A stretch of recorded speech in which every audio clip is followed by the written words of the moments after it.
Aquí descansan nuestros seres queridos. Y aquí vendremos también nosotros, porque la muerte es biológicamente un fin inevitable. Todo lo que vive ha de morir.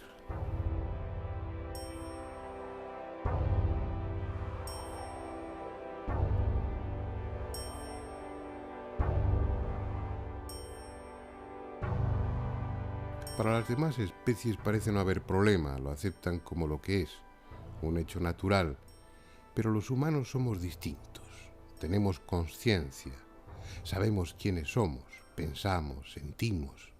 Por eso cuando alguien cercano muere, experimentamos tristeza y nostalgia por su ausencia. Una pregunta surge entonces: ¿volveremos a encontrarnos? ¿Hay algo más allá de la muerte?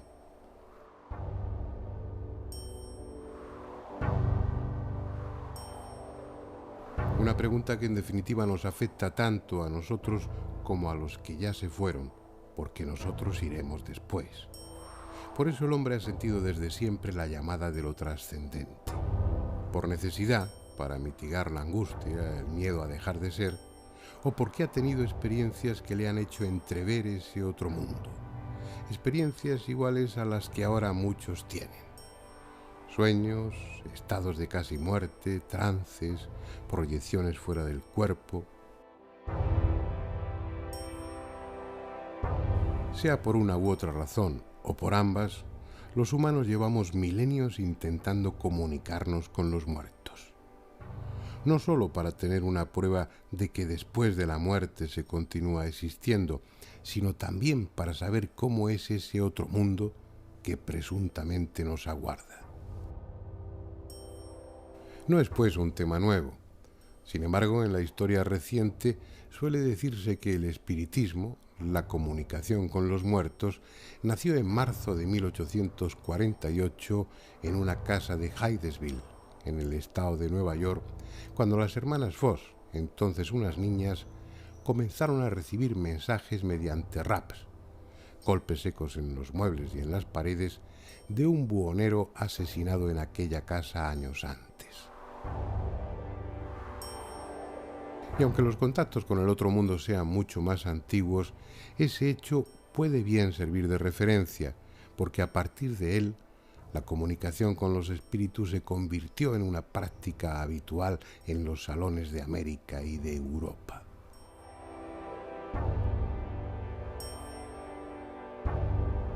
La moda pasó, pero da la impresión que desde el más allá, los muertos no se resignaban a esa ruptura del diálogo, y ya que los médiums y las mesas parlantes escaseaban, buscaron otra forma de comunicarse, la que alguien menos podía imaginarse: el magnetofón.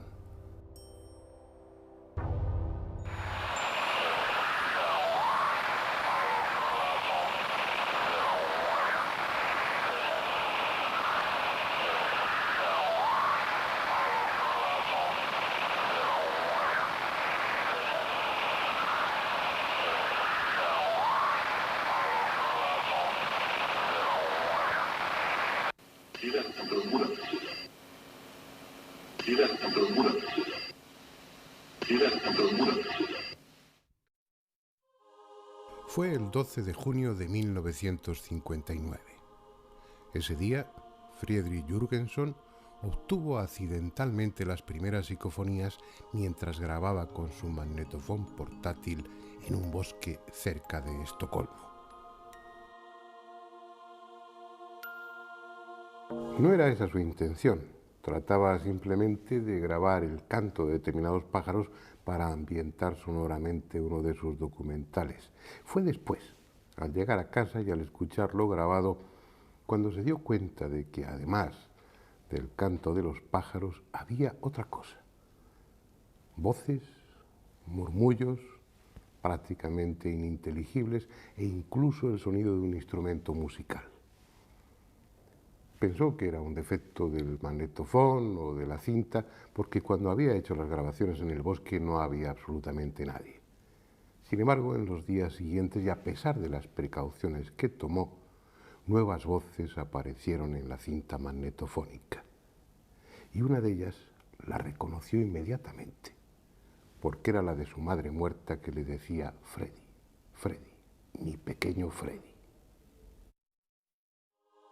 Se inició así una etapa apasionante, llena de logros espectaculares en un campo de experimentación totalmente nuevo, y también de sinsabores, por la incomprensión y por el rechazo que muchos investigadores mostraron ante algo tan poco científico como que desde el otro mundo los muertos quisieran comunicarse con los vivos. Pero eso era lo que realmente parecía. Aquellas voces no solamente se identificaban como personas fallecidas, sino que también usaban sus voces. Un solo ejemplo. Constantin Raudive, la figura más destacada en este campo, que a su muerte en 1974 dejó grabadas alrededor de 100.000 psicofonías, al preguntar en agosto de 1961 por Andrea, una amiga muerta, obtuvo inmediatamente esta respuesta. Sí, Andrea. Sí, Andrea. Sí, Andrea. Lejanas, apenas audibles, o como si tuvieran que apresurarse por alguna razón, las psicofonías solían y suelen reducirse a palabras sueltas o frases muy cortas.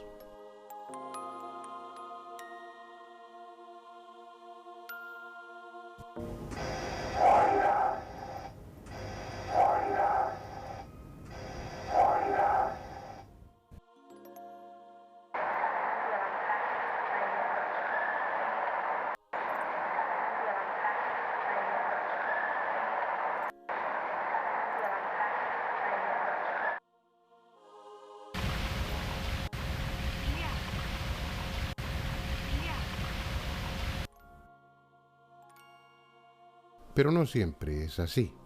En alguna ocasión, lo grabado psicofónicamente desconcierta por su espectacularidad y belleza, como el coro que ahora escucharemos. Voces armoniosas cantando presuntamente desde el otro mundo, obtenidas por el investigador italiano Marcello Bacci, y que, aunque no tengan necesariamente que ver con lo religioso, recuerdan los cantos litúrgicos.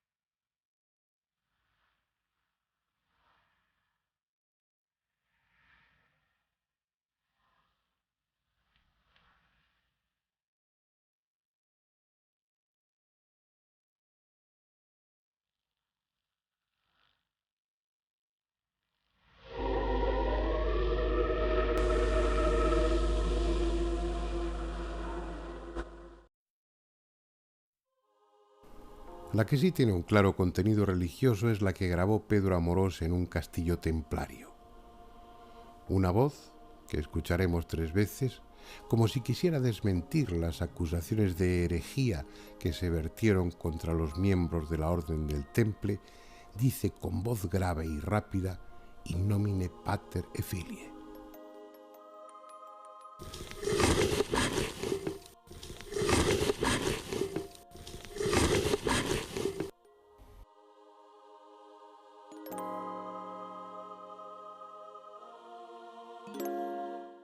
En teoría, cualquier sitio es bueno para grabar psicofonías. Como veremos después, los investigadores las obtienen frecuentemente en su propio laboratorio. Pero los lugares donde se han producido hechos luctuosos o dramáticos parecen los preferidos cuando se hace investigación de campo. ¿Por qué? Puede que, como algunos sugieren, allí quede una especie de energía remanente, como si los sentimientos acumulados en el lugar favoreciesen los fenómenos paranormales. Puede también que todo se reduzca a que esos escenarios aportan un grado de romanticismo que estimula a los experimentadores.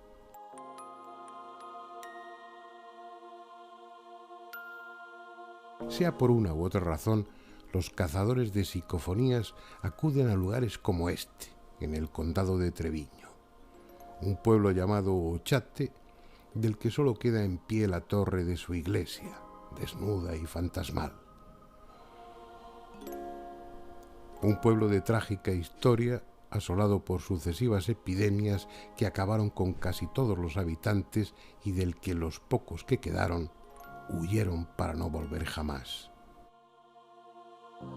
Muchos de los que, atraídos por su siniestra fama, han pasado la noche aquí, hablan de suspiros, de pisadas a su alrededor, incluso de agresiones por manos invisibles, y también han obtenido psicofonías. Oigamos un par de ellas grabadas en el interior de la torre. La primera requiere un oído atento, pero si se fijan distinguirán una lejana voz femenina preguntando qué hace la puerta cerrada.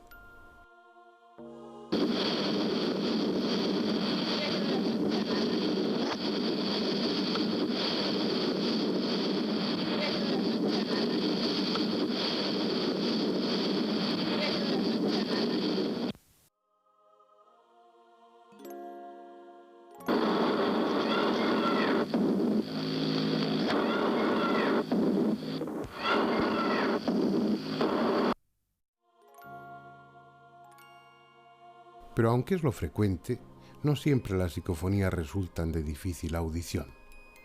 Cambiemos de escenario para escuchar otras tan claras como espeluznantes. Esta es la moderna y activa ciudad de Albacete. Y este es un edificio más, aparentemente.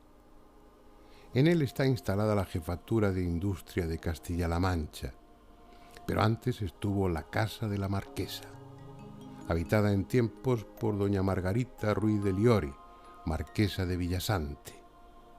Una mujer singular, en muchos aspectos adelantada a su época, de la que se dice que celebraba reuniones donde se practicaba la magia negra. En 1954 fue acusada de haber mutilado el cadáver de su hija Margot, así como de otros hechos siniestros, entre los que figuraba el sacrificio de animales. Tengan o no que ver con aquellos acontecimientos, lo cierto es que el moderno edificio ha sido teatro de fenómenos paranormales de los que el personal de las oficinas ha sido testigo en numerosas ocasiones. Por este motivo, un equipo de investigadores dirigido por Fernando Rosillo, José Luis Tajada y José Martínez, y dotado con un complejo material técnico, pidió y obtuvo permiso en 1998 para realizar diversas pruebas, entre ellas la grabación de posibles psicofonías.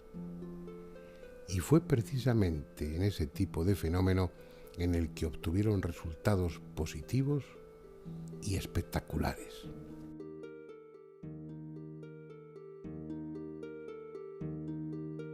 Las psicofonías que se han obtenido, una de ellas, por ejemplo, dice, es una voz de una niña de corta edad que parece indicar o parece decir mamá, frío y miedo.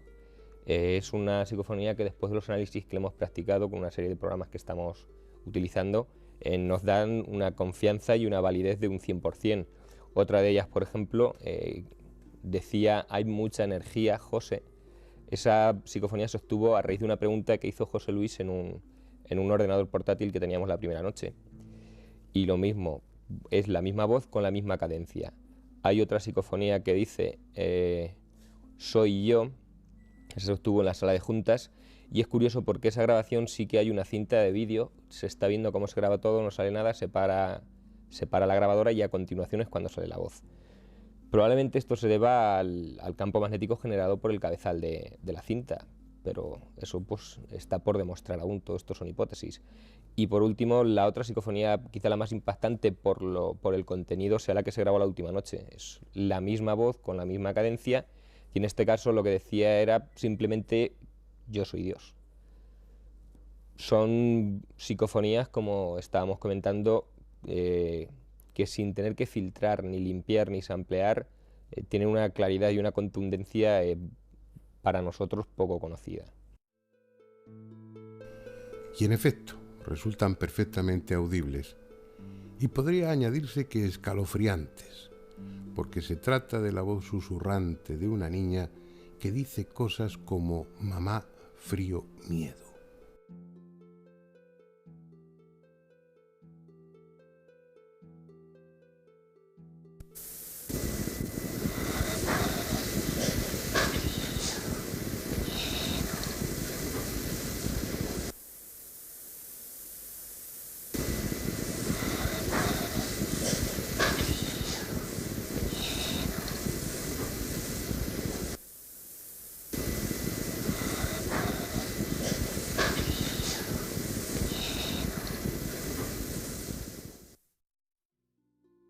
Una voz infantil venida quién sabe de dónde, que en otro de los momentos se acercó a uno de los micrófonos para decir que era ella.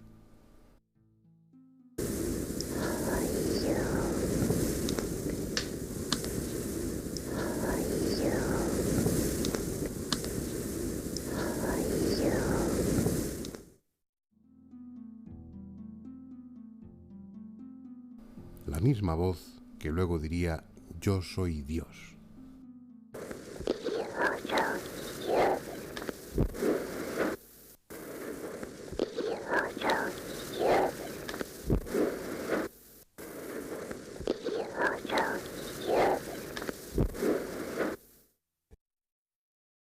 ¿Qué son esas voces? ¿De dónde proceden?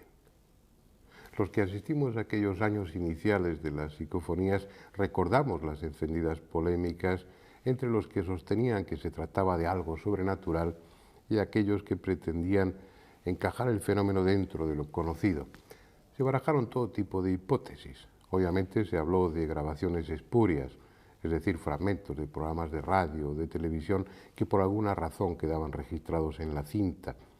Se dijo también que podía ser un fenómeno de ventriloquía inconsciente o un fenómeno de psicocinesis, es decir, que la propia mente del investigador estuviera alterando la materia, en este caso la cinta magnetofónica, y su inconsciente fuera el que produjese las voces. Pero todas esas hipótesis no resistieron la contundencia de los hechos y quedaron en nada. Si no se trata de las voces de los muertos, como ellas mismas suelen presentarse, habrá que convenir que cuando menos se trata de voces procedentes de un nivel de la realidad diferente a este en el que estamos, de otra dimensión, de otra parte de este mundo que no es accesible a nuestros sentidos. Esa, por el momento, parece ser la única conclusión lógica. Si ante un hecho paranormal, como una parafonía de efectos físicos, o las caras de Belmez, técnicamente llamadas teleplastia, no encontramos la causa, descartado el fraude, no encontramos la causa en el nivel ontológico donde el hecho se produce, como no puede haber efectos sin causa, la causa tiene que estar en otro nivel. En cualquier caso, las psicofonías dan la impresión de ser una ventana que se abre a otro mundo. Una ventana a la que alguien se acerca para susurrar junto al micrófono o que grita desde lejos. Belmez de la Moraleda es un lugar especial. En una de sus casas vienen apareciendo desde 1971 rostros en el cemento del suelo. Figuras de tosca apariencia, impresionantes a veces y otras grotescas, que han despertado todo tipo de especulaciones, pero que en opinión de los que realmente las han estudiado, incluidos muchos investigadores prestigiosos, constituyen un genuino fenómeno paranormal, el más importante quizá en la historia de la parapsicología contemporánea.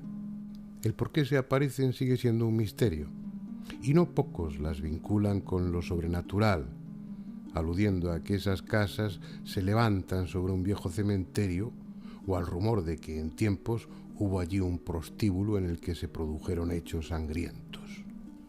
En un lugar así, Aficionados y expertos no podían dejar de intentar obtener psicofonías. Y en efecto, en estos 30 años se han grabado centenares.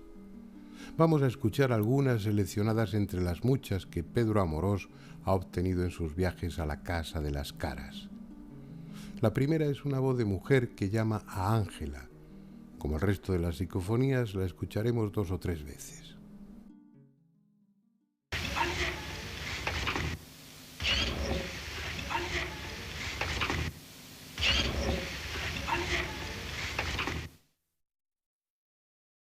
Otra, también muy clara, pero de contenido más siniestro, parece decir matar a él. Matar a él. Matar a él. Matar a él.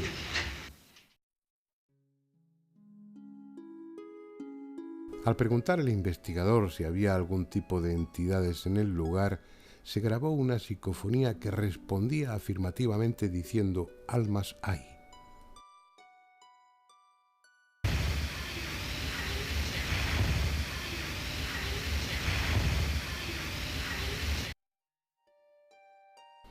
En otro momento, una de esas voces parece decir «ponte la mano en la frente».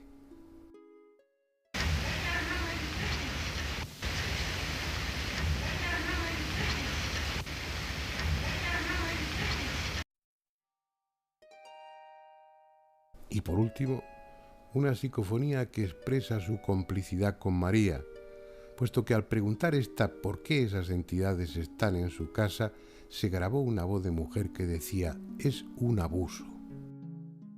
Bueno, el por qué han venido aquí a mi casa.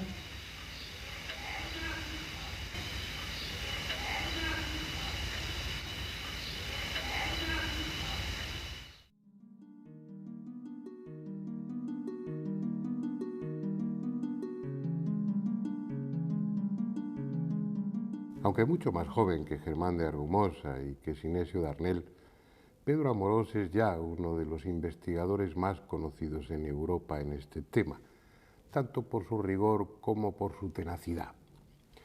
Lleva unas 40.000 psicofonías grabadas y gran parte de su experiencia la ha recogido en un libro, Psicofonías, Voces del Más Allá, donde, entre otras cosas, describe la técnica más adecuada para grabar estas voces, tanto en la investigación de campo como en el laboratorio. Así pues, bien puede ser él quien nos ilustre sobre la mejor forma de hacerlo.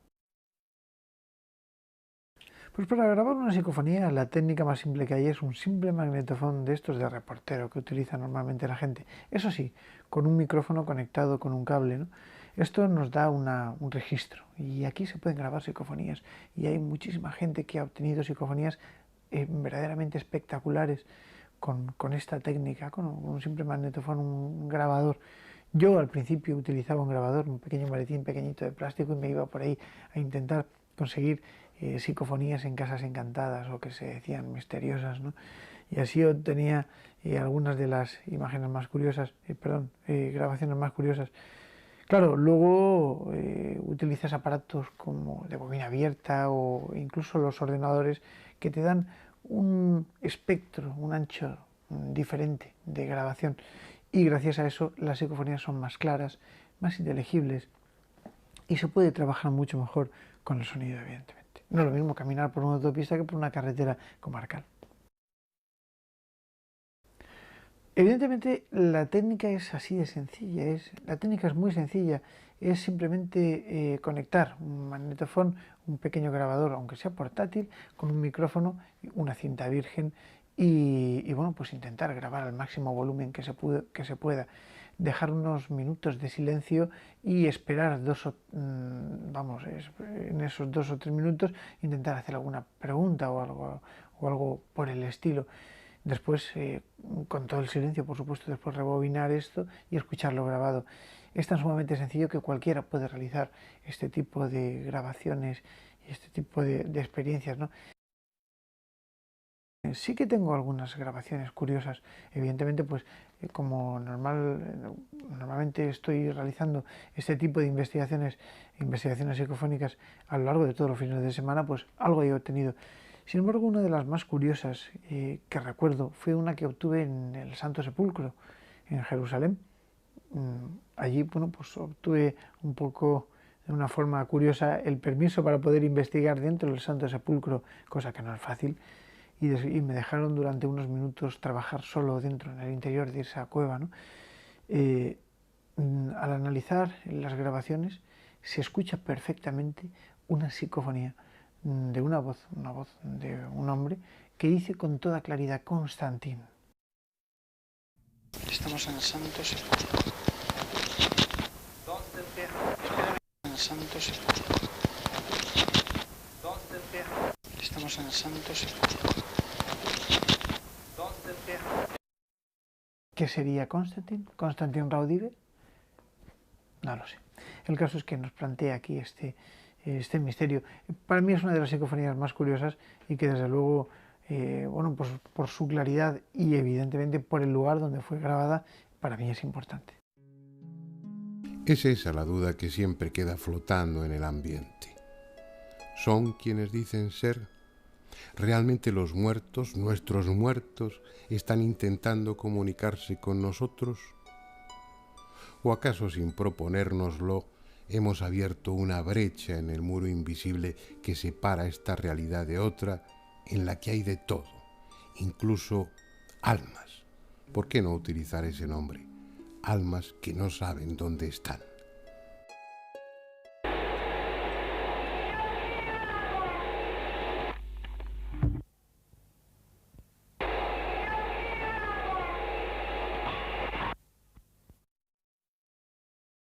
O niños perdidos, solos en un mundo de sombras que utilizan este medio para gritar su desconsuelo.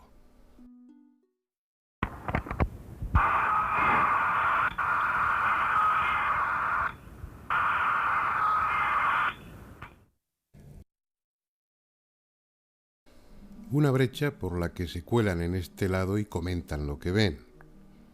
Como esta, en la que una voz, grabada en un magnetofón puesto en marcha con temporizador en el laboratorio vacío de Sinesio Darnell, deja constancia de que estuvo allí y no había nadie.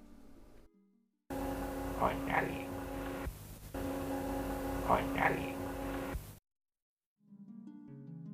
O ante un malentendido con el mismo investigador, se excusa diciendo que él no ha sido.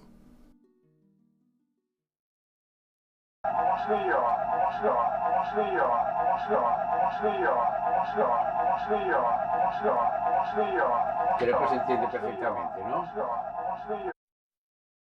Quizá ese otro mundo del que vienen las voces no esté en ningún sitio que pueda visitarse y sea un reino sin tiempo y sin espacio.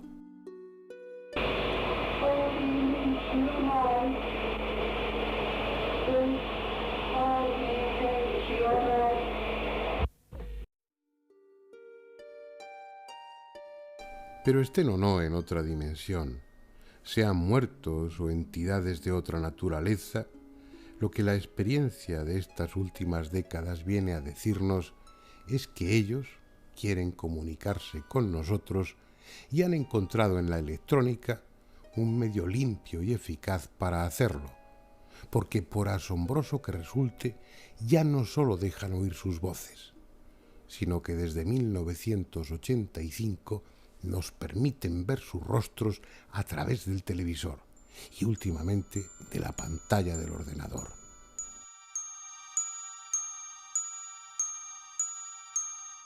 Este es el padre François Brin, durante una de sus conferencias.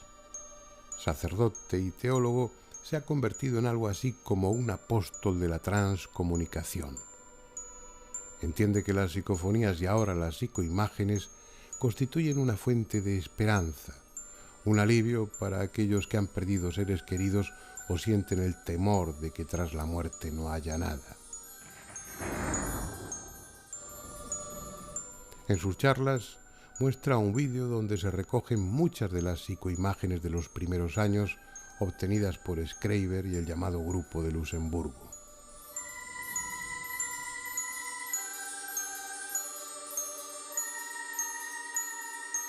Si a Jürgenson le corresponde el mérito de haber grabado en 1959 las primeras psicofonías, a Klaus Schreiber le pertenece el de grabar las primeras psicoimágenes en 1985.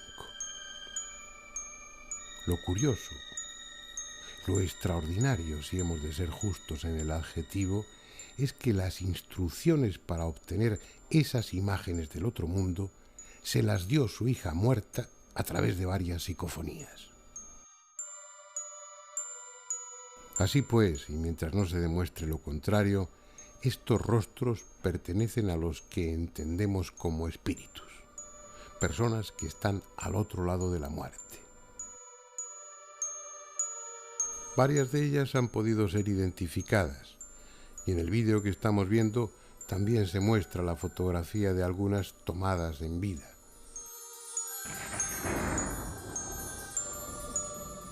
Por ejemplo, esta es la imagen fantasmal, valga la expresión, de quien parece ser un religioso, captada por Schreiber. Y esta es una fotografía del mismo cuando estaba vivo.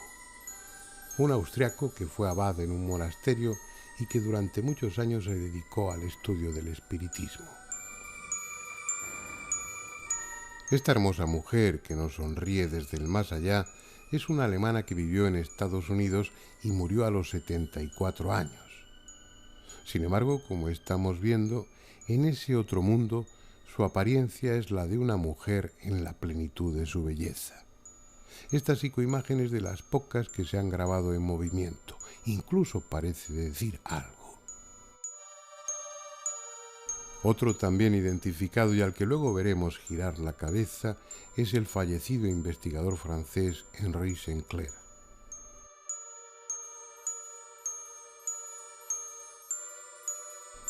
Pero siendo todo ello desconcertante, lo más insólito es que algunas de esas imágenes muestran un mundo similar a este, con objetos, mar, paisajes, animales. Carecemos de otra información que la que ellos nos proporcionan a través de las psicofonías, de la escritura automática y de otros métodos del espiritismo clásico, y es poco o demasiado subjetivo como para sacar conclusiones. En realidad no sabemos si estamos viendo ese otro mundo como auténticamente es, o como ellos, sean muertos u otra cosa, quieren que lo veamos. En todo caso, y dejando aparte los inevitables fraudes, estamos ante un fenómeno de extraordinaria importancia. La técnica nos ha proporcionado un medio que nadie había imaginado para ponernos en contacto con otro plano distinto de la realidad. De momento son solo imágenes, generalmente inmóviles y silenciosas, pero llenas de dramatismo, incluso sobrecogedoras como las que ahora vemos, obtenidas por un grupo de Tenerife en 1988 y que después de estas experiencias iniciales no volvieron a conseguir.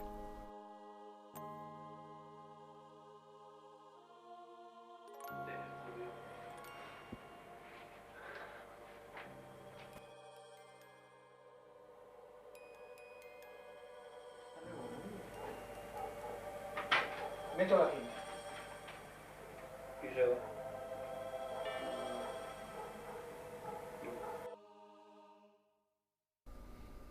En cierta medida lo que estamos viendo es excepcional.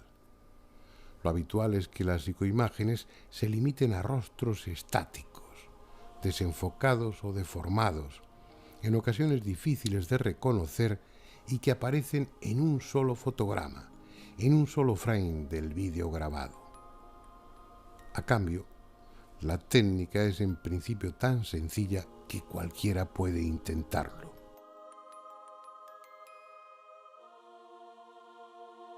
Pues la psicoimagen realmente es muy sencilla de obtener. Simplemente hace falta una cámara de vídeo pequeñita conectada a un monitor de televisión.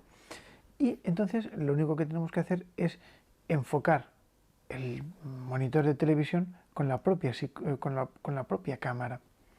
Una vez que tengamos enfocado, dejaríamos un ángulo de unos 45 grados con respecto a la línea del monitor cámara y bueno, pues lanzamos el zoom un poquitín hacia la esquina inferior derecha normalmente, hasta que se forme un efecto de retroalimentación que normalmente suele ser una espiral. En esta espiral nada más conseguir este efecto que nosotros le llamamos retroalimentación, pues ahí lo único que hay que hacer es intentar obtener estas psicoimágenes. Es muy buena la técnica de utilizar una cámara conectada al ordenador y el ordenador que pueda registrar todo lo grabado, porque así podemos examinar sin ningún problema todos y cada uno de los fotogramas, frames que componen la grabación de estos segundos de filmación, ¿no? Y esto es muy, muy útil. Otra cosa sería utilizar el vídeo, ¿no? Que también es un sistema un poquito más arcaico, pero evidentemente bueno, pues muestra la antigua usanza del tema de las psicoimágenes. Lo que pasa es que, claro, los cabezales del vídeo peligran, ¿no? Porque 10 segundos son 240 y tantos fotogramas.